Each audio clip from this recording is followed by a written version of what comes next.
Welcome to Fort Pickens. Located on the Gulf Islands National Seashore, on the west end of Pensacola Beach, Fort Pickens, which was completed in 1834, was the largest of 4 forts, including Fort Barrancas. They were built to defend Pensacola Bay.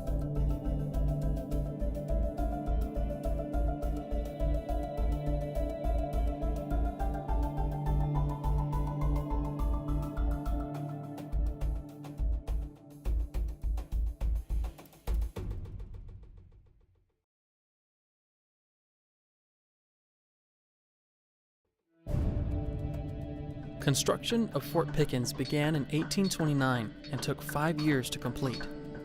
The building was done by slaves, mostly brought from the New Orleans area. For the slaves who worked to build Fort Pickens, it was a difficult task. They labored under extreme temperatures and were exposed to diseases such as yellow fever. The primary structural feature of the pentagon-shaped fort is the double or reverse arch, which is simply an arch built on top of another upside-down arch. The walls of the fort are a series of these arches. The arch is an architectural feature that has been used for its strength for thousands of years. Visitors to Fort Pickens will notice that material used to build the fort is mostly brick. There were 21.5 million bricks used in the construction.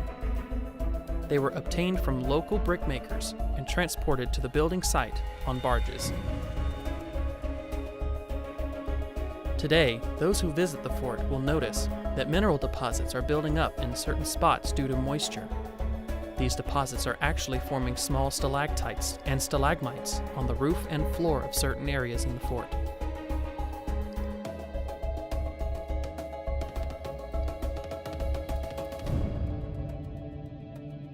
Fort Pickens was an impressive military powerhouse in its day. It was built to house 200 guns. Most of the fort consists of gun rooms or casements. A crew of 8 manned each of these cannons. The cannons were supported by granite blocks laid in the floor in a semicircle. A gun was anchored in a slot under the embrasure, then the gun would be pivoted with the back end rolling around the granite semicircle, allowing the gun to take precise aim. Interestingly, the only combat action Fort Pickens ever saw occurred during the Civil War, when the Union, which held the fort, and the Confederacy, which held the mainland, exchanged fire in October and November of 1861. Visitors enter Fort Pickens through the main entrance known as the Sally Port.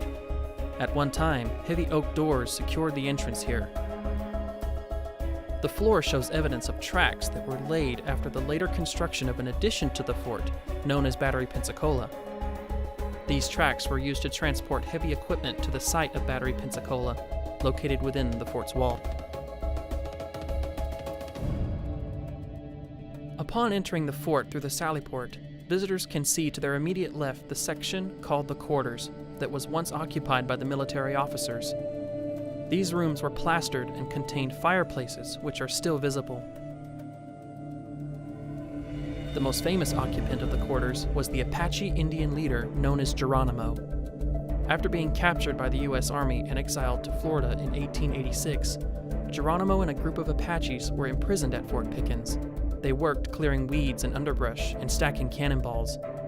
They were moved to another location after spending around 2 years at Fort Pickens.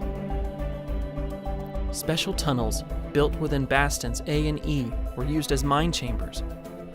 They were each filled with 1,000 pounds of gunpowder. In the event that the fort walls were breached, the mine chambers would be blown, causing walls to collapse in on the intruders.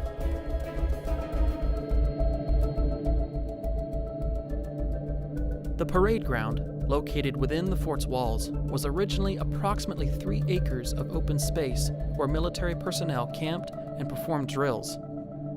Later, the addition of Battery Pensacola was built on part of this acreage. In 1898, the addition of Battery Pensacola was built within the fort, occupying about half of the original parade ground. The battery, often called a fort within a fort, was built to upgrade the fort's defenses to the level of the more modern technologies of the time. 12-inch rifle cannons were mounted on top of the battery. These guns could be raised and lowered behind the walls. Visitors will immediately notice the visible differences between the battery and the older fort. Instead of brick and mortar construction, the battery was built using steel-reinforced concrete. It was painted black to reduce glare. Several other batteries were built in this manner at that time on the property around the fort.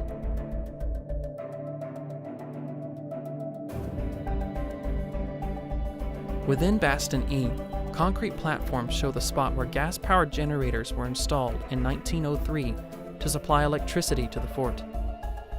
The electricity was used to power searchlights and other more modern equipment used within Fort Pickens. The portion of the fort facing the channel leading into Pensacola Bay is the Tower Bastion.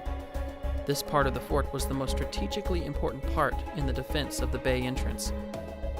Mounted on top of the bastion were 15-inch smooth-bore cannons, the largest ever used by the U.S. military, as well as 8-inch cannons. Examples of these guns have been placed there by the National Park Service for visitors to see today. Beneath the Tower Bastion, visitors can also see another modernization, which was added to the fort around 1900. This gray structure was a refrigeration room, a new feature at the beginning of the 20th century. Probably the most notable feature of the fort is not what can be seen, but what is actually missing. Visitors will notice right away that a large portion of the northwest section of the fort is missing and appears to have suffered a disastrous end. Actually, that is exactly what happened to Bastion D in 1899.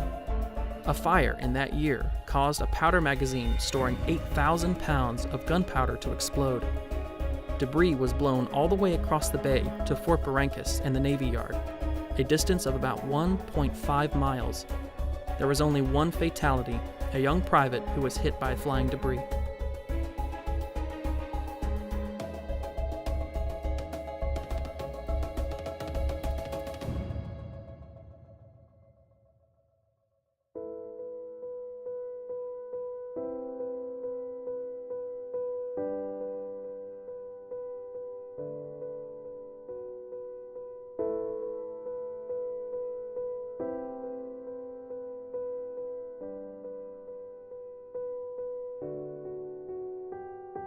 Fort Pickens is not only a treasure to the locals of Pensacola and nearby areas, but it is also a national historic treasure as well.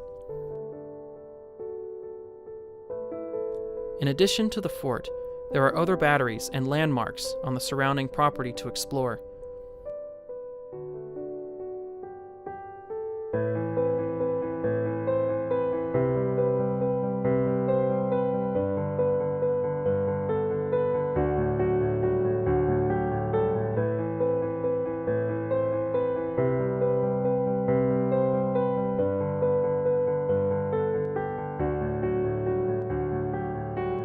The park also provides camping, fishing, hiking, and wildlife watching opportunities for visitors to enjoy. Located on the beautiful Gulf of Mexico and the Gulf Islands National Seashore, Fort Pickens is a special place for every American to be proud of.